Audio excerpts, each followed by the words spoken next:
So today on Project Shop, we're back on the Machinist vise. Now yesterday, before I left, me and Steve hung around here for a little while. I was like a kid on Christmas opening a present early. I kind of went ahead and pulled some tape off while it was still tacky, and look how nice that's gonna look.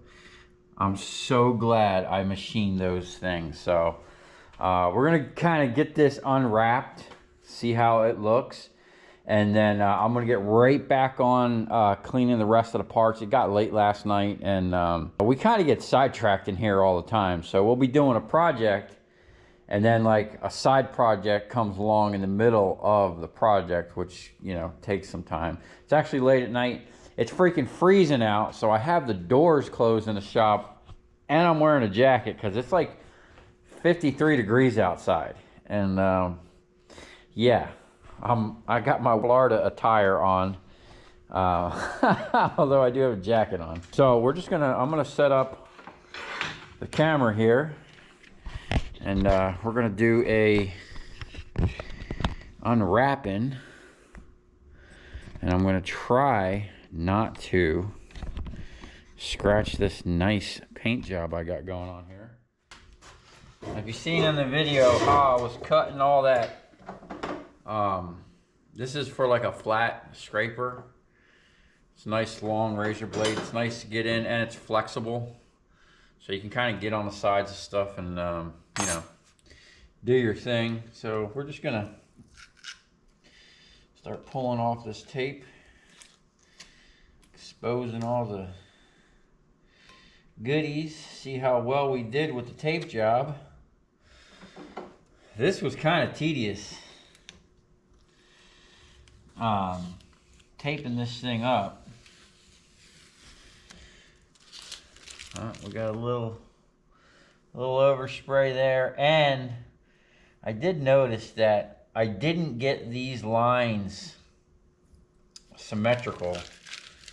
I kind of noticed that actually after the fact, reviewing the footage when I was uploading it to my computer. You know, I'll sit there and critique myself to no end.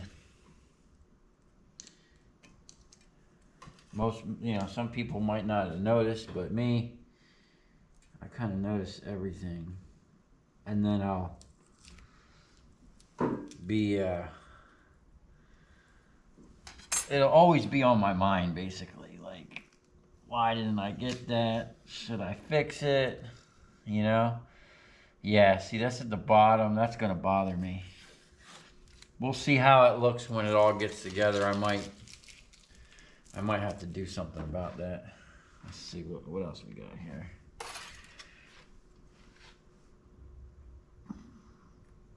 We don't want to scrape paint. Don't scrape the paint.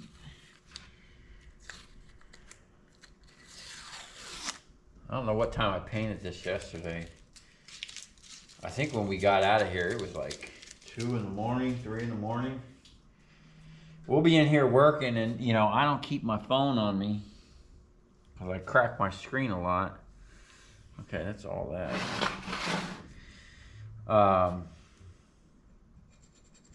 Just clean that up a little bit there. Looks better. So I'll be in here working, and like hours will go by, and I won't realize it. And you know, I try to leave my phone out there, like over by the radio. But if I got the radio cranked up, or if I forget to bring the phones out here and they're in my office, I won't hear them. And I'll just be out here working. And dead to the world, man. Nobody can find me. Oh, this is gonna look nice. I'm so glad I decided to paint this. Originally, I was just gonna clean it up. And once I got into it, I'm like, you know, the further you get into things, you're just like, you know, you gotta paint it. You can't just not paint it. Like I said in a previous video, I'd love to take that mill apart and paint it.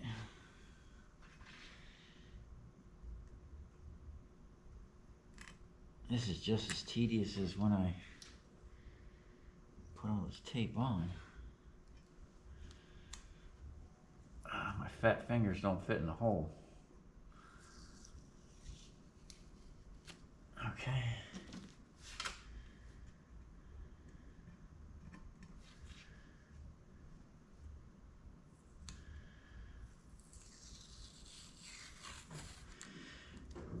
So when I was a kid, I worked at a restoration shop. And we did full-blown nut and bolt restorations on old E-type Jaguars and basically classic British cars the guy was known for. Mainly Jaguars. Did a couple Model A's and an old Porsche. We did a lot of maintenance on like MGs and Austin Healey's and Austin, what's that other one? Austin Jensen, I think.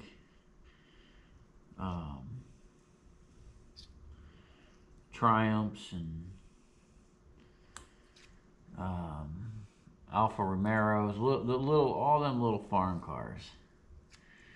Oh yeah, dang man, I kind of screwed that up. That's gonna bother the heck out of me. And I think that's gonna be right in your face because the handle's right there. Shoot. I think what I'm gonna do is we're gonna have to address that situation. I might just come in there and hand paint that rather than tape all this stuff up.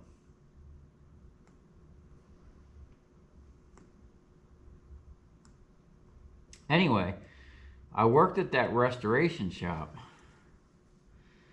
and it just kind of got me like to where whenever I work on something, I always want to take things apart and clean it and paint it and make it look new again. Sometimes it's not worth the effort, but the visual satisfaction to me is worth it. And you know, you're giving something a new life. This vise was hideous looking. I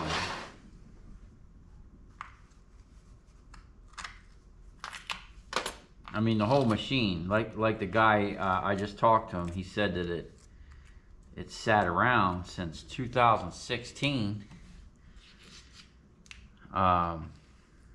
So basically it sat for seven or 8 years. 7 years, I guess. And no one really did anything with it. The guy had it stored in a building next to one of my last shops, and that's how I come to you know, get them. Is one day I knew the guy. He was friends with my other neighbor, all Jamaican people, and I seen him pulling out a phase converter out of his shop and throwing it in the trunk of his BMW. And I went over there. I'm like, hey man, you know, do you want to sell that? I knew what it was. I didn't have 3-phase in my shop. This is tedious. And he's like, no man, that's for my milling machine. And I'm like, oh, okay, well, where's the milling machine and what are you doing with it? And he said, I have it stored in my buddy's warehouse, but they're moving out of the warehouse and I need to put it somewhere. You need a spot. I was like, hey, I got all this room and I've been looking for a mill. you know, let's start up you know. And he kind of explained to me what he used to do, and then he showed me a video. I hope he still has it because I'd like to show it to you. He showed me a video which sealed his fate. As soon as he showed it to me, I was like, you know what? You're the type of guy I need in my life. And what the video was like this little automatic wire stripper. Now, not like the wire strippers that I have. Ones that just strip like the ends off the wire, I think it was. Whatever it was, it impressed the shit out of me. And I got to talking with the dude. And turns out he's like an engineer.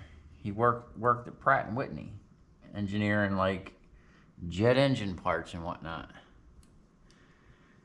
So me being a redneck engineer, you know, I kind of just wing everything. That's the kind of guy I need to throw ideas off of. And throw ideas off him I did. He immediately, I kind of threw like a bunch of things at him, and he was like, whoa. And he had to take a minute and think about, you know, everything I was wanting to do, how it could be done. Okay. Man, this is, I don't know if that's going to come through, but there's like a hole that goes through, and then there's another hole. I had to get tape all up in there. It was tough. And it's just as tough trying to get the tape out. But this machined edge here is where, like, I think the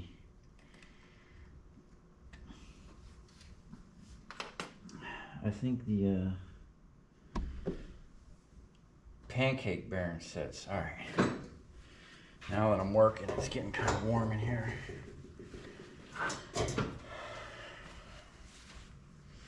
Man, it's freezing outside.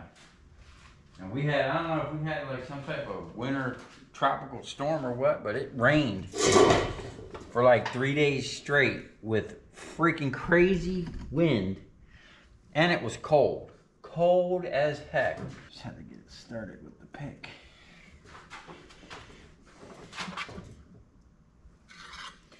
I don't want to leave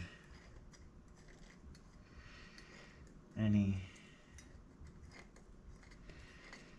There we go. Okay.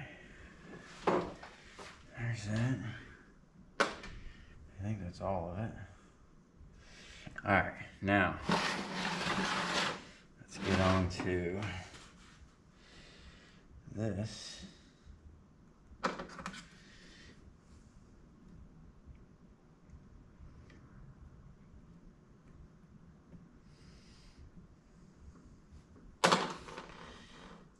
Oh yeah, this is so satisfying.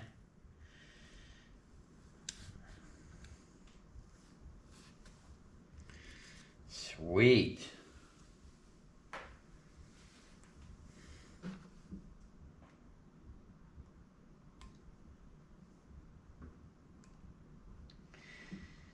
Anyway,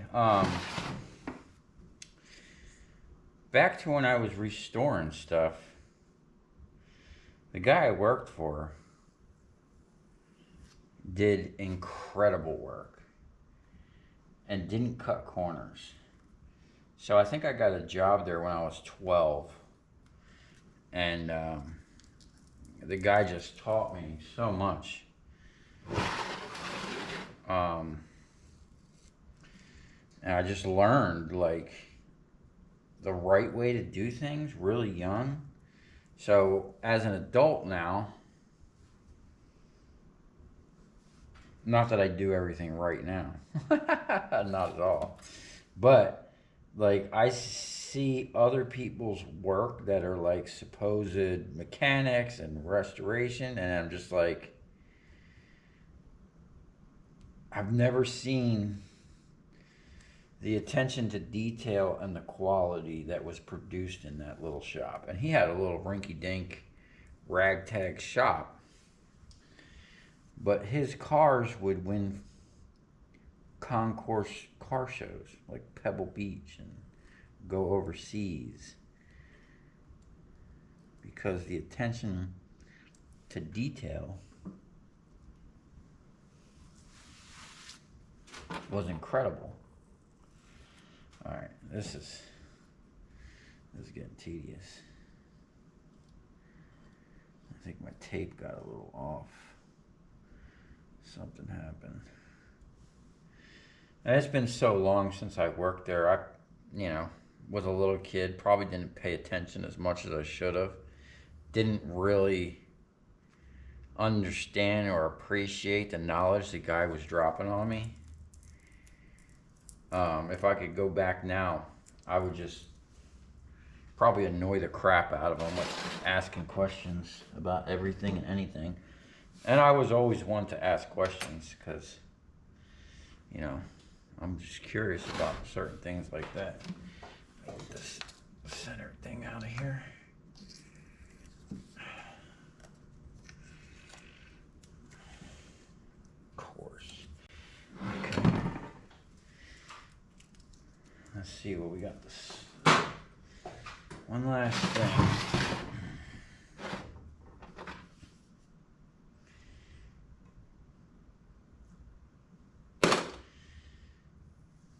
And that's it. Nice. Iran. Loctite. That's what I'm talking about, man. So, for not having a bunch of proper things and just kind of winging it and rattle canning it, I think this thing came out awesome. Let me get a close up on that. You can see the plate here. I don't know if the serial numbers will come through. There you go. But that's going to look way better than what was on there. Okay?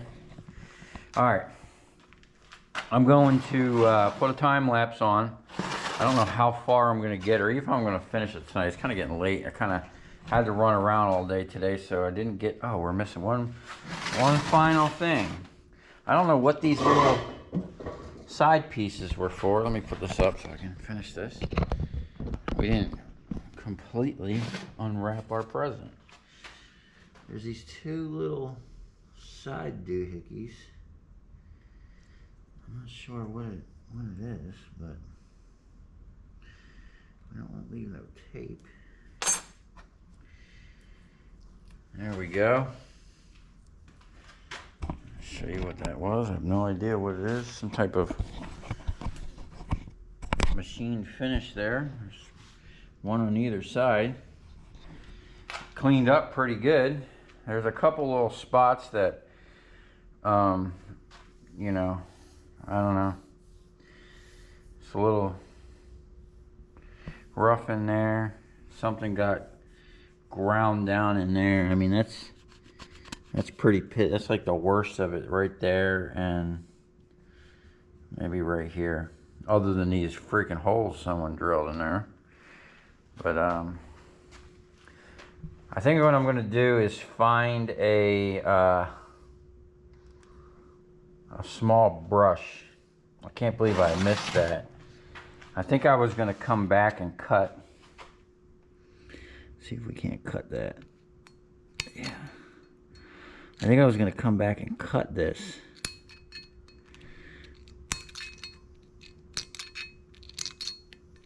Make that look nice.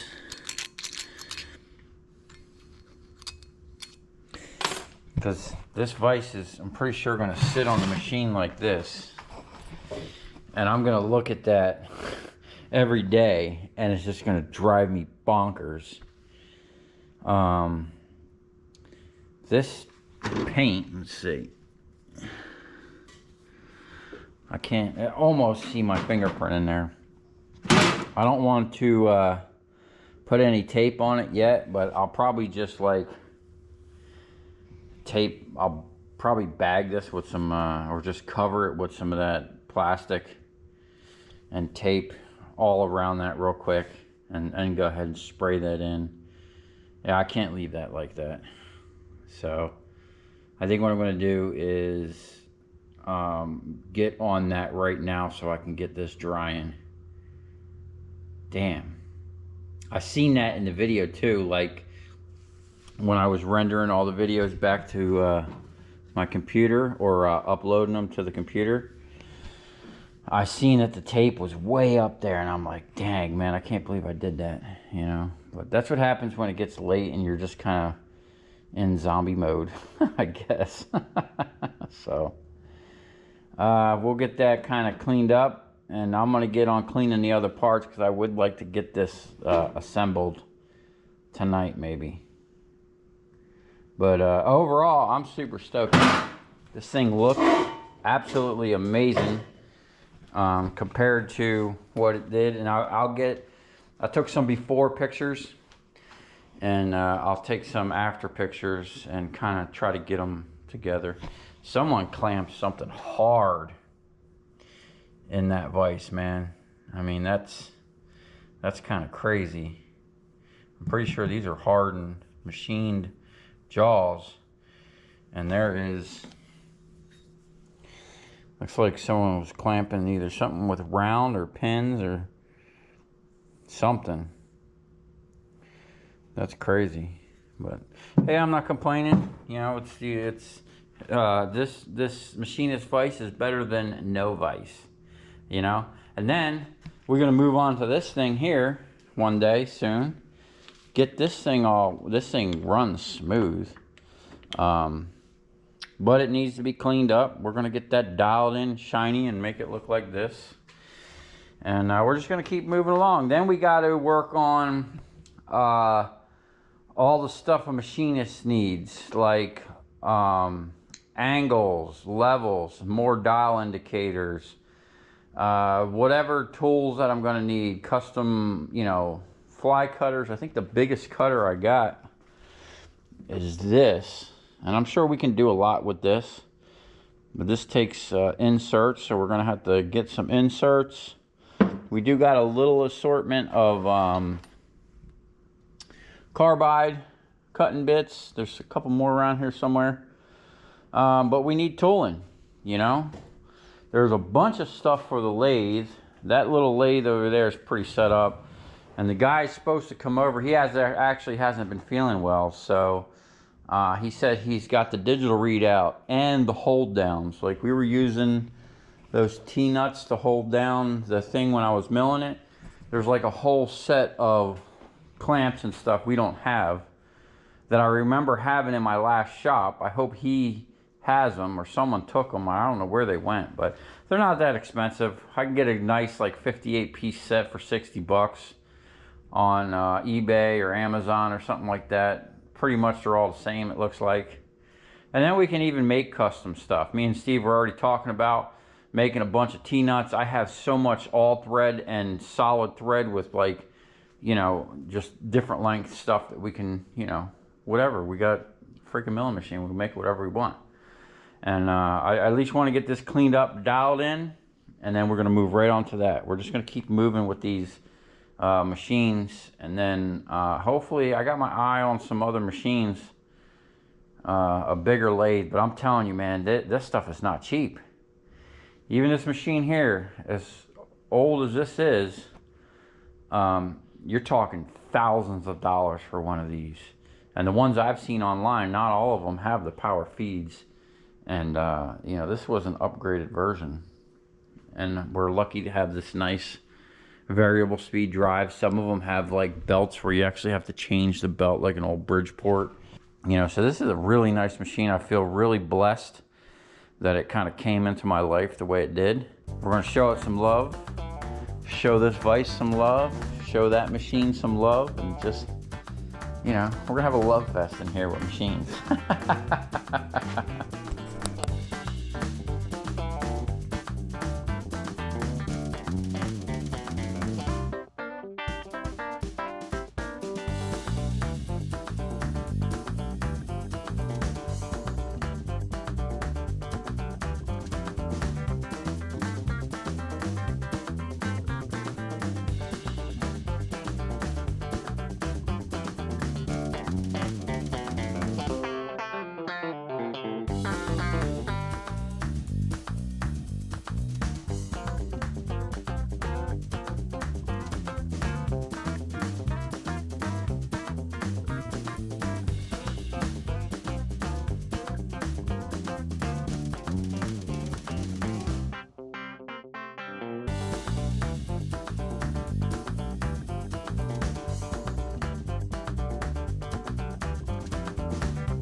Okay, I'm not sure when the GoPro died. I had Primus cranking on the stereo in the shop. I couldn't hear shit.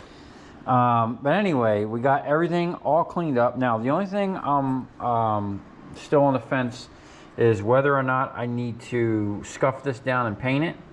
I'm going to actually go watch the video of me taking this apart to see if that's visible. If it is, we're going to have to paint it black. And I dunked this in, or I dipped it in this rust converter. This is the Metal Rescue rust remover bath. I think this is already cut with whatever. I guess you can dilute it with water. I don't know if this is full strength stuff. But anyway, I actually did a good job. I left it in there for about 30-40 minutes while I was doing other things. And then I took it out and just hit it with a Scotch pad. I'm pretty sure if I left that in there longer, it would have eaten all that rust away. I'm alright with what's on there, as long as these ways here are, these are machined. So I think this actually goes up underneath here. I feel like we're missing something. This ball bearing, I think it goes up under here. Or this half a bearing type deal. Like, yeah, it goes, it's really weird how this works. It's like goes up in here somehow, not sure. And then maybe this goes in there and that sits on there, so that might not even be seen. I'm pretty sure this kind of hooks up under here like so. Yeah. All right, so that's never going to be seen. I'm not going to waste the time painting it if it's not going to be seen. Neither is none of that paint down there. That can all stay. But I am going to go take a break and kind of review the video, see how this all came apart. I did clean the pancake bearing here, and I put some, that's just some motor oil. I'll probably lube this whole thing up with motor oil. And then this here, this is the handle for it. I don't like this at all. First of all, it's cut. Someone cut the end off of it. And second of all, it just looks like crap. I was actually thinking about putting it on the wire brush and trying to see if I can't get that to shine up. Make it like chrome. That would kind of match what we got. Or I'm just going to paint it black. I'm not sure, but this, we're not going to have this here. And get this, I'm going to probably drive this pin out and make a whole new piece here out of like billet aluminum. We're going to put it on the milling machine, and just to get some practice in on the mill, we're going to start making some of our own custom parts. And I'm going to go to the scrapyard, try to source as much of the stuff from the scrapyard as possible so the stock is cheap. And then we're just going to start making cool shit. So on that note, I'm going to go take a break. I have collets in here now. I degreased them, rinsed them off in water, blew them dry with the air hose, and then I got them sitting there. I'm going to let them cook for a while. And then hopefully they come back. This one here, we actually used this on the mill for the dial indicator. It came out pretty good. So if we can get them all looking like that, I'll be happy. And then I'm going to paint the thing that held them, that was bolted to the side of the mill. And then I still have to clean the mill. I haven't even, I haven't finished that project yet. So still, tomorrow I'm going to kind of call around for the rubber squeegee things. The guy that I got it from, he's supposed to come over. Like I said, he wasn't feeling well. He has more insight on where to get stuff and parts, and he can probably get more of the stuff I need, like the tooling and you know, all the good stuff. We need all the machinist stuff. So this is going to be my new hobby. And you know, I love tools. Like, I don't know if you noticed, but my shop is just full of tools that I don't even know they have. But we're going to start getting all the machinist tools that we need. So we'll be back in a minute to assemble this. Okay, I'm back at it, and it's getting cold, man. I got my jacket back on. It's literally like 51 degrees outside. We have the doors closed, and I'm almost wanting to break out a heater.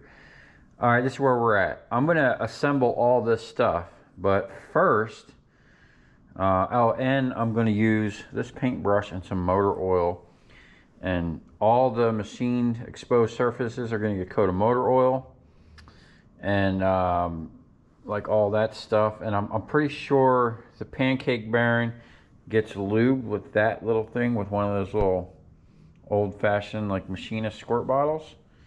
That's the only thing I can think of why that's there, because the pancake bearing literally goes right underneath of this, and I can see it being lubricated with like literally some type of motor oil or Machinist oil or something like that. But we're gonna use motor oil for now. I'm not gonna put grease on it because grease would be like, you know, too thick, but I am gonna grease this back here.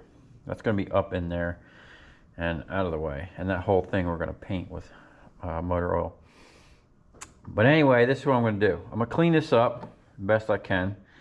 I'm gonna try to get this nice and shiny. I mean, I should run it on the mill to clean up all that bullshit. I think I'm just gonna run it on the grinder. And then we're gonna paint this one black. I'm gonna try to polish up this pin, okay? And then I'm gonna try to polish up this handle and get this handle like chrome or whatever color I can get it. Probably, I don't know, it looks like it had some type of coating on it. But we're gonna see how it goes. If it doesn't look good, I'll just paint it. And we're gonna have to start getting out the powder coating set up here soon, because this would have looked a lot nicer powder coated. And we're gonna have to start doing that. Start powder coating everything, make a better finish on it. We might do that with this one over here. We'll see if we can't powder coat that base and this wheel and bring this thing back. So I'm gonna set up the time lapse. We're gonna paint this, polish that, and then I'm gonna start assembling this, and we'll see where we're at.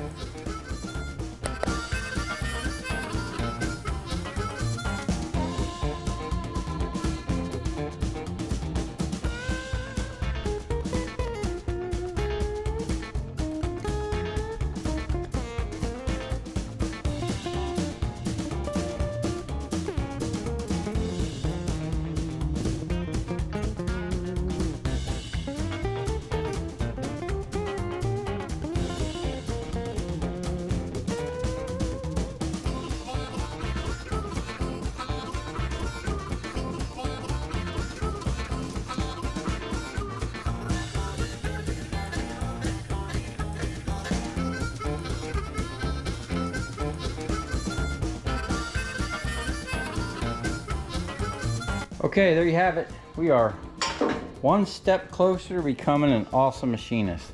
And I think this thing came out great compared to what we started with. And I'll try to do a little side-by-side comparison, because I did take pictures.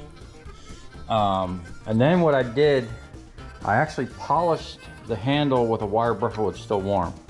Okay, I polished this handle on the wire brush. I polished the pin on the wire brush, and then I painted this. And then what I did is I took my little toaster oven that I have in my office, and I just set this on top of it. There's vents that let the heat out, so I set this on top to cure the paint.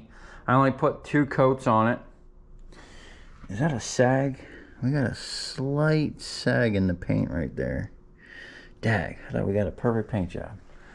That's what happens when you paint and it's cold. And like I said, you know, I was getting a little aggressive. Anyway, this is like an interference fit in here. So what I did is I took the pin, after polishing it, I took it and put it in the freezer. And then I put this on top of the heater with this. One, to cure the paint here. So while I was putting this together, the paint was curing. And 2, to heat this up to expand it so that pin would basically drop. It's still loose now. I had to beat that out of there originally, but now it's this thing's still warm. I'm sure that'll tighten up once it's once it cools down. And then a couple things that I learned with this. This here you can adjust that, and it'll take the backlash out of this. I probably have to, that I think is in this here. I probably have to tighten that up. Let me get the, so that little Allen key and all that weirdness that goes on with that thing tightens that up. Now that's like really, that just took all the play out of it. Now I'm not sure how tight that's supposed to be. That seems really kind of tight, but it's like a fine line right there. See, now we got a little backlash in there. We got to see if it's in here, which I don't think. This came out so nice. Yeah, that's tight. I got that nice. Crazy thing about this is there's like a, underneath that set screw, there's a piece of brass that's actually threaded, and it could move around. It actually moved. I had to put it back in the exact orientation to get it right. That's okay. Now I can spin this by hand. Now, if I just move that there, that's tighter. I guess the backlash that way really doesn't matter. The side to side is what we don't want. I don't know how much. That just took out all the play. That's a weird setup with that little thing. But now that's like, that's getting tighter. You know, and I don't know, we don't want to be wearing anything out. And then what I did is I put motor oil on everything, and then I took a rag and I just kind of wiped it on, and you know, so there's a coat of motor oil on everything. I don't know what is supposed to be on here. I'll look into all that and talk with the guy I got the machine from when he gets here. This is like a real fine line, like from here to here, there's so much different. Like that's tight. I wonder if it's supposed to be that tight. I don't think it should be scraping like that. We'll just keep it over here for now. You know, but I mean, once you push, I'm assuming that everything's going to tighten up. So what we want to do now, I guess we want to center this and then run the dial indicator on it. We want to get, we'll probably run this edge here, or I guess we can pick up, I don't know where we're gonna have to dial this in at. Probably off of this face, and then we'll come across the jaw. Now this jaw here is a little tweaked. Well, not tweaked, it's just got these 3 indentations, which, you know, these things can be milled down. It's just pretty interesting how this whole thing is put together. And it looks like I could take this plate out, put it back here, and then this plate I could take off and put it back here. Say if you had like something really big, basically, or you want to put a big flat plate on here, which I'm going to have to. Matter of fact, that's how I'm going to do my plates for the stator wrecker. So I need a bunch of different jigs that slide in and out of here, and I want the plates to be, I'm actually thinking about taking this thing off, either cutting these off and putting a thick plate in here, or just taking this, flipping this thing upside down, putting it on the milling machine and milling these so they're parallel. I want them perfect. I think what I'm going to have to do is cut this off, and then that way I can put like a 1/2 inch thick piece of plate in here, or even something thicker, you know, something that's going to be solid, so when I come down it's not going to bend this little bit here. That I'm still on got to work that out. But basically the plates that I want in there, I want tight tolerances. I don't want the stuff to be able to move around. So anyway, I'm super stoked about how this came out. Let me know what you guys think. Is there something else I should be doing with the oil? I'm pretty sure I got to get some type of Machinist oil. I think that's what the guy told me the other day, because I asked him what he oiled this machine with, and he said some type of, I forget what he said, some type of machinist oil. Definitely the rubber ways, and we're gonna try to keep this thing clean. I'm gonna get in the habit of blowing this thing out, because I don't want to have the buildup that was on this thing, man. That was crazy. There was a crazy amount of chips stuck down in here, and you know, we want to keep this thing looking nice, man. We want to impress people when they come in here. We're going to polish all this stuff up, man. I mean, it's not going to happen overnight, but you know, these things are aluminum. It's got some cruddy stuff on it. At least the top halves I want aluminum, and then I want to figure out what these little lights were. I'm going to take these apart, see how they look inside, make sure that we grease these gears. And then these plastic gears are actually missing. Supposed to be a cup like this. It's just a little piece of plastic. I might make one, maybe I'll make it out of aluminum, something a little stronger. Because I'm worried about if I'm moving something around in here and I come and I smash into the bottom of this and mess up them gears, that's going to be expensive. And plus, I just need projects to make stuff. I'm going to take every opportunity I can to run this machine and make cool stuff like this right here. Like I said, I'm super stoked how this came out. It is an absolute amazing difference compared to what was on here before. And now that this thing is black and chrome, man, this whole machine might turn into a black and chrome machine. I don't know. I'm not digging this, whatever color this is. This isn't isn't my style, you know.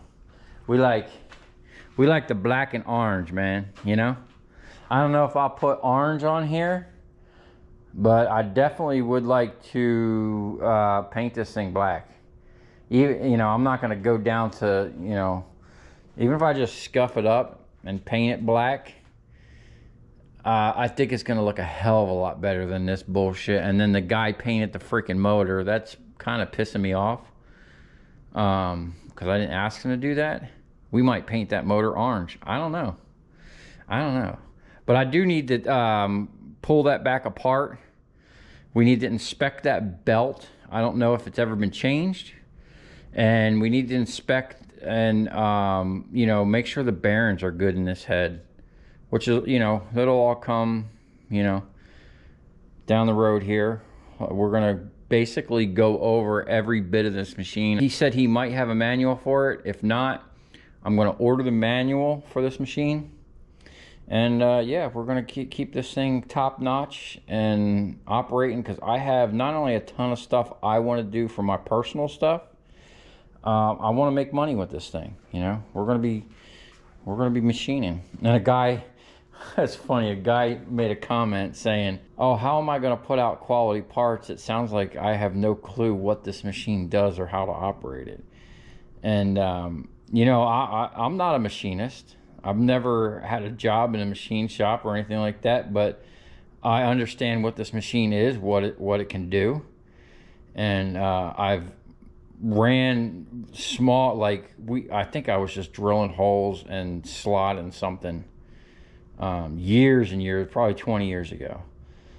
And I have run a lathe before, very little, and a CNC lathe, very little. So I understand the concept. And it's like anything I get into, you know, if I'm into it and I like it, I'll be probably one of the better people at it. You know, any job I've ever had, whoever was training me, not shortly after they trained me, I was pretty much better than them and them showing them tricks, because, you know, I always think outside the box. So, you know, I'm going to have the guy that I got the machines from, I already, you know, made a deal with him. He's going to come, and I basically did some work for him and told him, hey, don't pay me. When I get these machines up and running, come over and teach me everything you know about them. You know what I'm saying? And he has people still calling him with work. So I made the deal with him where, hey, bring in all the work you can, and, you know, just give me a little cut. And you know, he can come over here and work these machines as much as he wants. He's got full, you know, it's an open house for him, because, you know, he's got the knowledge, and I want to learn everything that he knows, and then I want to expand on it, you know. And I'm constantly, like, if y'all want to know like what type of videos I watch on YouTube, it's pretty much other machining channels. You know, that's what I'm into. That's what I like. And I do watch, I kind of scroll through all the other scrapper channels and check you guys out. I know most of the people that are watching this are from, you know, basically the recycling stuff. But, you know, this is my hobby, and this is what this is what excites me, really. More than anything, is being able to make my own shit. You know, and that's kind of the premise of what I started YouTube, was building the ultimate shop to where I can make anything I want. And we're almost there. I mean, there's still a lot of equipment I need, but we're getting dialed in to that point where I'm gonna make whatever I want right in house. And I have some projects and some products I want to make, and you know, that way y'all can enjoy you know, this just as much as I am. So if you come this far, thanks for watching.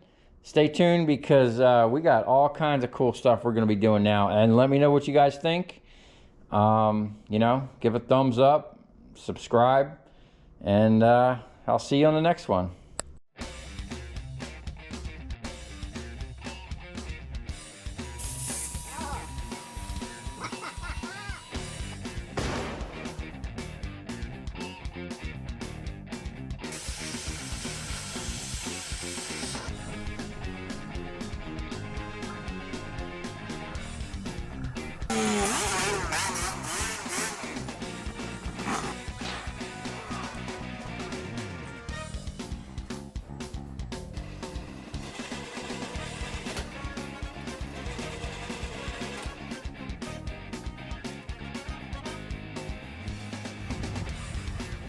I'll tell you where we're going, right to the scrapyard.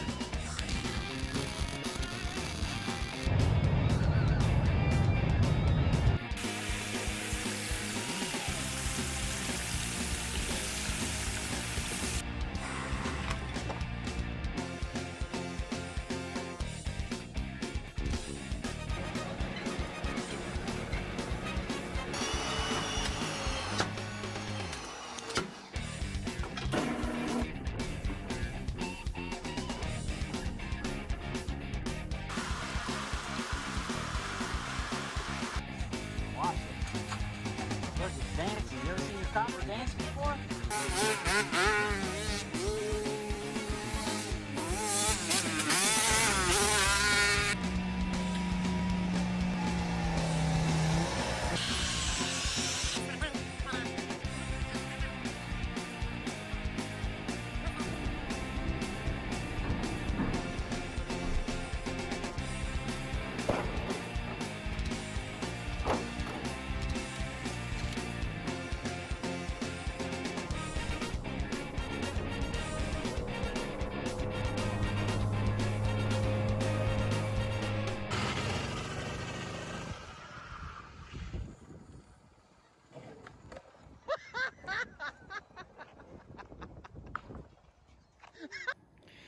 Man, we're gonna have to cut all this aluminum up with the jaw. Check this out.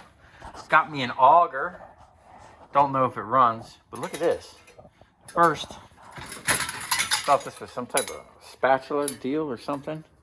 That's lead. And apparently, these have something to do with fishing. And catching big fish or something like that. I don't know, but I got some cool aluminum and some big old stainless rods. I think I'm going to keep them. I mean, it's not really worth scrapping it. I'd rather have the stainless rods. Oh, and check this out. When you buy pizza in South Florida, the pizza box doubles as a Target.